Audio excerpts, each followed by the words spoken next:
Olá pessoal, estamos aqui de volta com mais um vídeo, desta vez para falar sobre um tema que é bastante pertinente para os momentos atuais, e justamente sobre conhecimento e ignorância.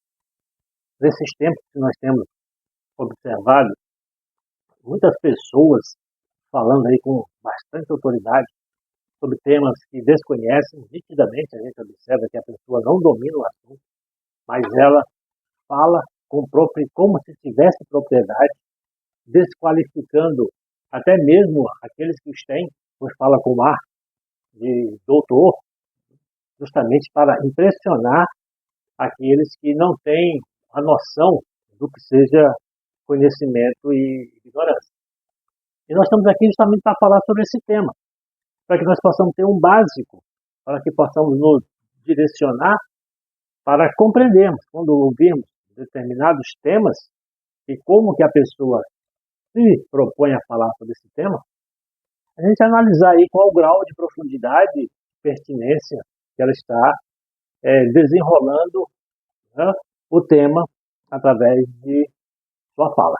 E com isso, então, nós vamos começar procurando compreender o que nós estamos querendo dizer que uma pessoa é ignorante. Então, quando dizemos assim, uma pessoa ignorante, nós estamos dizendo que ela tem uma deficiência de conhecimento naquela área. Ou, no outro sentido, que nós não vamos nos aprofundar muito, é o grau de civilidade. Ela tem um baixo grau de civilidade.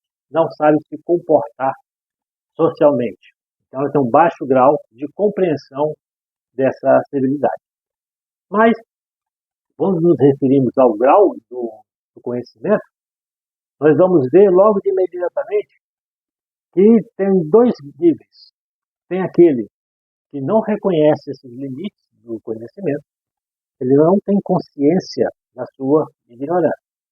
E tem aquele que tem consciência de sua limitação, né, ou a falta de determinado conhecimento.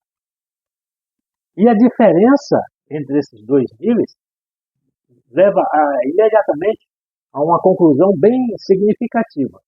Pois aquele que não apresenta a compreensão da sua ignorância, ele vai manter-se com aquele conhecimento parco e achando que está dominando o assunto e não vai procurar se aprofundar, uma vez que ele já se sente satisfeito com a sua narrativa. E o outro, por sua vez, que tem consciência da sua ignorância, dos seus limites, que Santo Agostinho vai chamar de ignorância erudita, ele já tem o pré-requisito básico para a obtenção do conhecimento, que é justamente essa compreensão de que precisa aprender mais, porque se reconhece deficiente daquele determinado conhecimento. Né? Enquanto que o primeiro vai ser aquele sujeito inocente, ou mesmo aquele esperto, o segundo vai ser o mais prudente, porque ele vai manter-se mais calado, porém mais atento. Né? E o que a gente vai constatar é que a ignorância ela é uma condição inerente ao ser humano. Então todos nós, em algum nível, somos ignorantes. E por ser uma condição humana, ela não pode ser responsável pela nossa estultícia. Nós não podemos alegar ignorância para os nossos desatinos. Não podemos dizer que ele é ignorante, então ele pode cometer determinados atos inconvenientes. Né? Por quê? Porque aqui estamos entrando aqui já no campo da ética, porque na ética diz assim, eu só posso alegar ignorância naquilo que eu não conheço e nem poderia reconhecer. Então, o exemplo mais clássico são as leis de um país. Mesmo que eu não conheça a lei do país, se eu, por acaso, descumprir, eu serei punido. Por quê? Porque não adianta eu dizer que não conhecia. Porque eu, como cidadão, tenho a obrigação de conhecer. Então, eu não conheço, mas deveria conhecer. Então, somente na condição em que eu não poderia conhecer, como no caso, por exemplo, dos que são loucos, né? Os malucos, eles não têm consciência de si, muito menos da lei. Então, eles não são julgados segundo esses critérios, né? Então, são outros critérios. Então, para vivermos dentro de uma sociedade, nos é exigido um mínimo de conhecimento das regras do conhecimento e da civilidade. Por quê? Porque o conhecimento ele vai tender a se difundir e tornar-se, não vou dizer homogêneo, mas ele vai se tornar-se proeminente. Então, determinado tipo de conhecimento ele vai fazer parte do tecido social de forma tal que você vai ter, de uma forma ou de outra, que dominar. Então, por exemplo, hoje, quem não conhece o mínimo de informática torna-se um analfabeto ou ignorante, né, digital. Então, essa pessoa não pode ir ao banco, não pode, daqui a pouco, fazer nenhum tipo de processo que cada vez mais estão exigindo, né, ações através de computadores. Então, esse acesso à digitalização, ao mundo digital, ele é reconhecido e está dentro do nosso tecido social, ele interpenetra. Então, se o indivíduo não conhece, então ele é um ignorante. Então, falta esse conhecimento para ele. E se por acaso ele tem pouco e acha que tem muito, então ele vai cometer uma série de desatinos, né? Vai ser aquele inocente que pode cair em muitos golpes. Não é? Então, essa concordância social de determinados conhecimentos, ela vai adquirir uma legitimidade. Por quê? Porque a maioria da sociedade vai reconhecer aquele conhecimento como verdadeiro. Então, por ser válido socialmente, ele vai ter uma aceitação, né, para que todos possam ter acesso a esse conhecimento. E daí a necessidade dos estudos, da educação formal, através do Estado. Então, e essas exigências de conhecimento das normas da sociedade, ela vai se tornando cada vez mais premente a partir do Renascimento, do período renascentista, né? Então, e com a Idade Moderna, essas exigências vão ser mais urgentes. Por quê? Porque começa, então, uma série de transformações sociais, principalmente com as, né, revoluções industriais. Então, vai se exigindo cada vez mais determinados tipos de conhecimento.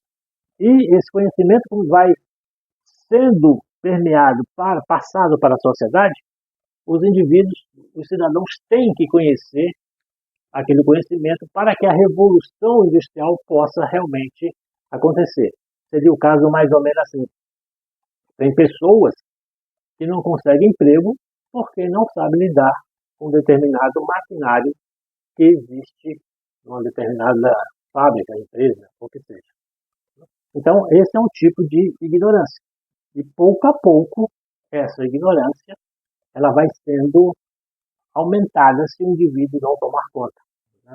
O grande exemplo seria as fábricas automobilísticas, né, que foram substituindo cada vez mais os funcionários, e os funcionários que lá estão são aqueles que compreendem o processo e estão no nível de conhecimento adequado àquela robotização das fábricas. Certo? Então, continuando, quando então há essa exigência do conhecimento, os dois psicólogos estadunidenses, David Dunning e Justin Kruger, fizeram um estudo no final da década de 1990, que ficou conhecido como efeito Dunning-Kruger, no qual ele diz o seguinte, que o sujeito acredita que possa falar mais sobre determinado assunto, mesmo quando reconhece que não tem as habilidades e as competências necessárias para falar sobre esse assunto. Né? Gera nele uma autoconfiança excessiva. Então, a ignorância, eles, dois psicólogos concluíram, que gera essa autoconfiança. Assim como o conhecimento gera uma baixa autoestima, porque ele tem consciência de suas limitações, então ele diz assim, não, eu não posso falar sobre isso ou realizar tal operação porque eu não tenho o conhecimento necessário. Embora ele tenha, mas ele se reconhece incompetente. E o ignorante não. Ele tem pouco conhecimento sobre o assunto, mas acha que domina. É mais ou menos aquele, que eu sempre falo, aquele fenômeno do faixa branca, né? Em qualquer arte marcial, o faixa branca acha que sabe mais que o faixa preta. Então, é aquela animosidade, aquela coisa assim, pujante, né? Que acha que domina e sabe tudo. Então, com a medida que vai passando o tempo, ele vai se reconhecendo e sabendo que as coisas não são bem assim. E na ignorância acontece exatamente a mesma coisa. Então, e quando nós vamos falar então sobre o conhecimento, nós temos um arcabouço psíquico. E através dessas estruturas cognitivas, nós interagimos com o mundo. Então, nós adquirimos habilidades, crenças, valores, e em cima disso construímos uma visão de mundo muito subjetiva, muito própria, individual de cada um, proporcional a essa estrutura psíquica que nós construímos, que nós possuímos e vamos desenvolvendo. Essa estrutura ela tem condições de chegar a níveis de excelência, mas no nível que nós estamos, nível primário. Então, a relação de conhecimento e ignorância, ela vai expressar essa visão e o quanto que eu aceito da compreensão que eu tenho do mundo. Então, se nossas crenças elas são superficiais, nossos valores eles são mutáveis, rapidamente eles se modificam, não são baseados em princípios, porque não são raciocinados, eles só são aceitos de forma heterônoma. As nossas observações pessoais, elas são movidas mais pelas nossas emoções do que pelo nosso racional, pela nossa análise, capacidade de raciocinar. Então, estamos diante de um quadro de ignorância. E isso por quê? Porque esse nosso arcabouço psíquico ele se torna limitado, movido por uma motivação que é muito emotiva. Não é uma motivação racional, é uma motivação baseada nos nossos desejos, na nossa aceitação inocente da realidade que está em volta de nós. Então, os nossos conceitos, eles são muito superficiais, certo? E então estão restritas às nossas necessidades imediatas. Ela não diz respeito a uma compreensão para o grupo social, mas sim egoisticamente. Né? Não no sentido de dominação, mas no sentido de compreensão. Ainda não temos condições de estender esse conhecimento, porque o nosso arcabouço psíquico é muito primário. Mas o que a gente pode observar é que é dentro dessas limitações que nós construímos o nosso mundo. Seja ele grande ou pequeno, é com as limitações que eu tenho da minha compreensão que eu vou construir a compreensão do mundo e eu vou ler este mundo através dessa compreensão. E é nessa limitação do nosso pensar que o mundo todo tem que caber dentro dele. Aí nós observamos aquilo que o Miguel Spinelli, professor da universidade lá acho que é do Rio Grande do Sul, Santa Maria, ele fala assim, que não somos ignorantes por aquilo que não sabemos, mas em razão do que sabemos. A ignorância ela não é definida pela falta de conhecimento, mas sim pela atitude de uma pessoa em relação ao que ela sabe. Então, em outras palavras, ser ignorante não é simplesmente não saber algo, mas sim é ter uma compreensão equivocada ou uma percepção distorcida do conhecimento que se possui. Né? Bastante interessante essa análise que o professor Spinelli faz. Então, o conhecimento ele sempre será um esforço de aprender a realidade através de uma representação conceitual e simbólica.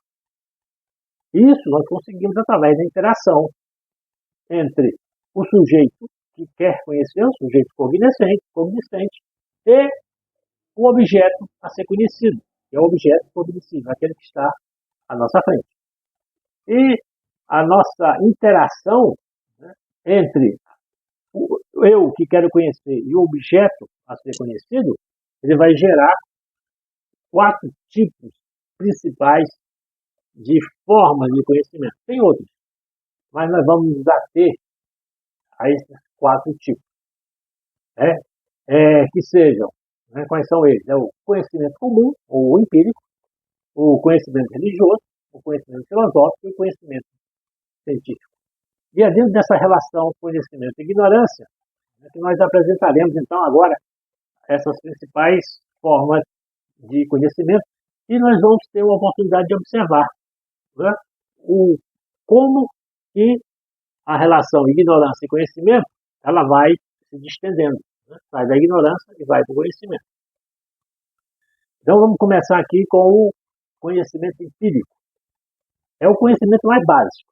É por isso que ele é chamado de conhecimento comum, conhecimento vulgar. Por quê? Porque ele é espontâneo. Ele não exige nenhuma observação sistemática. Ele é muito superficial e ingênuo. Ele não tem crítica, não se faz crítica, aceita-se. As fontes de veracidade para dizer assim, não, isso aqui é verdadeiro. Por quê? Porque eu ouvi dizer, me disseram. Então, ou seja, não tem uma reflexão. Se ele concorda, é porque a emoção dele diz que deve concordar, não porque ele refletiu. Então, isso reflete muito as tradições populares, né? As opiniões que se recebem sem nenhuma reflexão. Né? Aquele tipo aqui, aquela fofoca. A pessoa ouve a fofoca e acha que a fofoca é verdade. Né? Isso está dentro, então, do conhecimento empírico. Ela está vendo aquilo ali e está achando que é verdade. Conhecimento vulgar. E isso parece muito natural. Então, a grande maioria das pessoas vivem nesse mundo. Não quer dizer que aqueles que são mais profundos em determinados assuntos, cientistas, mas ele não usa do conhecimento empírico. Todo mundo faz uso do conhecimento empírico. O cientista também vai fazer uso do conhecimento empírico naqueles assuntos que ele não conhece. Né? Então, ele faz parte do nosso modo de ver o mundo. Aquilo que a gente não conhece, a gente vê com naturalidade. Aquilo que nos é comum, aquilo que desde a infância. Se eu não conseguir vencer esses limites de espontaneidade no qual eu vejo o mundo, eu vou ver sempre através de um conhecimento comum ou vulgar. Acho que ficou bem compreensível. Aí nós temos um outro nível. Né? Não quer dizer que seja melhor ou pior. São níveis de conhecimento. Tipos de conhecimento. Né? Então, o conhecimento comum. Agora, o conhecimento religioso. O conhecimento religioso, ele é vivenciado igual ao conhecimento comum. Ele tem um baixo nível de racionalidade e um alto nível de emoção. Mas enquanto que no comum a pessoa compreende o mundo, no conhecimento religioso, ela vai ter um sentido de completude. A religião vai completar ela através dos ensinamentos. Vai dar um sentido para a vida dela. Por quê? Porque a pessoa ela vai viver regras que vão disciplinar, que vão conduzir o comportamento dela, sem precisar que ela raciocine muito. Ela só vai ter que aceitar. E essa aceitação é uma aceitação espontânea. Por quê? Porque está dando a vida dela, oferecendo para uma divindade, para um Deus. E esse Deus vai resolver o problema dele. Então ele se sente seguro. E nessa segurança, esse conhecimento religioso vai trazer para ele um comportamento no qual ele tem que aderir às regras sociais. Ele não pode simplesmente chegar e dizer que não quer. Não, ele tem que aceitar aquelas regras sem refletir, porque se ele começar a refletir, ele já vai mudar de nível de conhecimento, de tipo, vai passar por filosófico. Então ele aceita de forma que aquilo é uma verdade incontestável. Então a gente pode observar que determinados tipos de pessoas vivem sua religião porque ela sente que aquilo é bom para ela, no sentido que completou, deu um sentido de vida para ela, mas não no sentido racional, no sentido emocional. Ela se sente segura, ela não tem medo. Por quê? Porque está sendo protegida por uma divindade. E o conhecimento que ela vive é aquele conhecimento voltado para uma estrutura comportamental e não uma estrutura cognitiva. Fique bem claro isso. Então, a diferença por vulgar é muito pouca. Né? Aí nós vamos então para o conhecimento filosófico, do outro tipo. Ele é a busca do conhecimento, não sua posse. Isso é importante por quê? Porque tem muita gente que faz filosofia e acha que é filósofo. Não. Filosofia, o conhecimento filosófico não é saber a história da filosofia. Quem foi Tales, de Mileto, quem foi Platão, teoria de metafísica de Aristóteles. Não, isso não é filosofia, isso é o conhecimento histórico da filosofia. O conhecimento filosófico é o modo de pensar filosoficamente. Então, eu não posso desconhecer a história da filosofia, mas eu tenho um modo de pensar filosófico. Né? E isso que vai me dar um conhecimento, porque eu estou refletindo através de uma estrutura racional, metódica, no qual eu estabeleço um método crítico e sistemático para analisar aquilo que eu estou querendo de uma parte da realidade. Então, se eu quiser estudar, por exemplo, ética, então eu vou desenvolver um método crítico de como compreender o comportamento humano dentro de uma sociedade. Eu não preciso compreender todas as teorias sobre ética. É importante para que eu possa desenvolver uma visão mais ampla. Mas, para isso, eu tenho que ter um método do raciocínio filosófico. Então, o raciocínio filosófico não é um raciocínio experimental, não é um conhecimento experimental. A veracidade dele é dentro do sistema que a pessoa estabeleceu de forma racional. E a validade dele é que esse método, por ser racional, ele pode ser utilizado por outras pessoas em outras áreas do conhecimento. Então, todo mundo, de alguma forma, faz uso do conhecimento filosófico, ou seja, dessa estrutura de pensar. Agora, para aprofundar, requer uma dedicação, uma compreensão de como que se deve organizar o pensamento sistematicamente para que haja essa compreensão da forma de vivenciar e compreender a realidade. Né? Então, o que é que nós vamos ter agora? O último tipo de conhecimento, que é o conhecimento científico, que é aquele que predomina hoje na nossa sociedade. É um conhecimento racional, sistemático, objetivo, vai se acumulando. O conhecimento filosófico ele não é acumulativo, porque cada filósofo desenvolve seu sistema de forma individual.